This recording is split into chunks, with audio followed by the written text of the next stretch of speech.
Monsieur Serchion, ancien chercheur français au CNRS et spécialiste des questions internationales, comment analysez-vous ce récent sommet de l'OTAN qui a eu lieu à Wels, au pays de Galles, au Royaume-Uni, un sommet qui était particulièrement cette fois-ci marqué d'une manière sans précédent par une rhétorique anti-russe.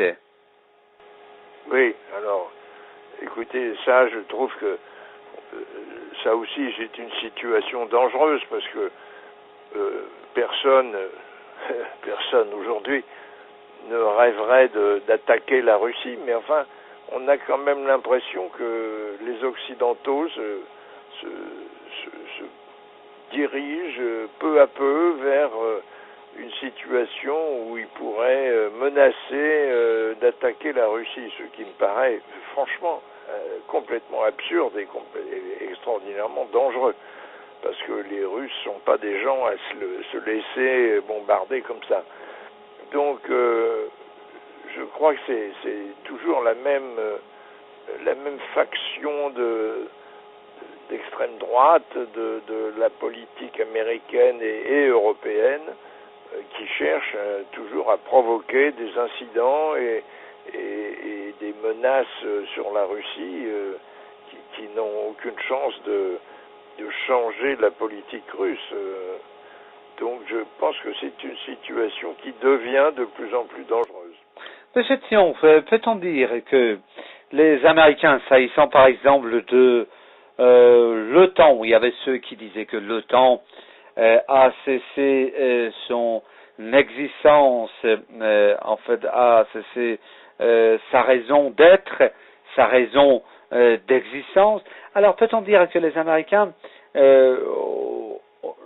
cherchent de faire mobiliser, si vous voulez, les pays membres de l'OTAN, de les faire payer en quelque sorte avec pour objectif d'assurer les intérêts américains, que ce soit politiques et militaires partout dans le monde, cette fois-ci par exemple en Ukraine, en Irak et en Syrie. Oui, certainement, les Américains ont tout fait pour sauver l'existence de l'OTAN qui a perdu sa raison d'être le jour où l'Union soviétique a été démantelée. C'est un sujet qui crée un certain malaise en Europe parce que certains pays des anciens protectorats soviétiques se sont raccrochés à l'OTAN pour essayer de justifier une politique agressive vis-à-vis de la Russie. C'est pas une politique très populaire en Europe. Il n'y a pas beaucoup de gens qui trouvent ça bien, mais enfin, c'est un combat politique qui existe à l'heure actuelle et dont on voit que il essaye de produire un effet d'hostilité, de conflit, de défi de la Russie et ces gens-là sont extrêmement dangereux quand même. Et à l'occasion de ce sommet, il y a eu également des déclarations, si vous voulez, du président français François Hollande à l'endroit des autorités russes, et très particulièrement au sujet de la suspension à ce stade de la vente de Mistral français à la Russie. Qu'est-ce que vous en pensez, Monsieur Thion? Écoutez, il me semble que ce contrat était déjà signé, tout était absolument régulier, le navire est presque entièrement équipé. Jusqu'à cette date-là, les Français avaient dit qu'ils livreraient dans tous les cas les bateaux aux Russes.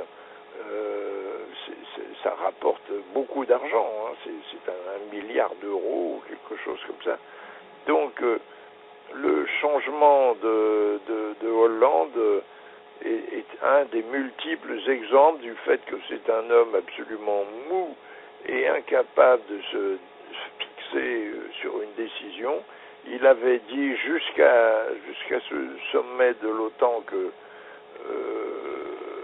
on livrerait les bateaux dans tous les cas puisqu'ils étaient à peu près finis et que le contrat était un contrat et qu'il fallait le respecter, sinon toute la crédibilité de l'économie française était en cause. Et puis voilà qu'il suspend. Alors, on ne sait pas ce que ça veut dire, suspendre. Suspendre, il a dit aussi, mais ça ne veut pas dire que le contrat est annulé. Donc, le contrat court toujours. Mais je pense qu'il est gravement incohérent et il est extrêmement affaibli politiquement. Et ces déclarations n'ont plus beaucoup d'importance parce que on verra bien ce qui se passera dans 2 mois.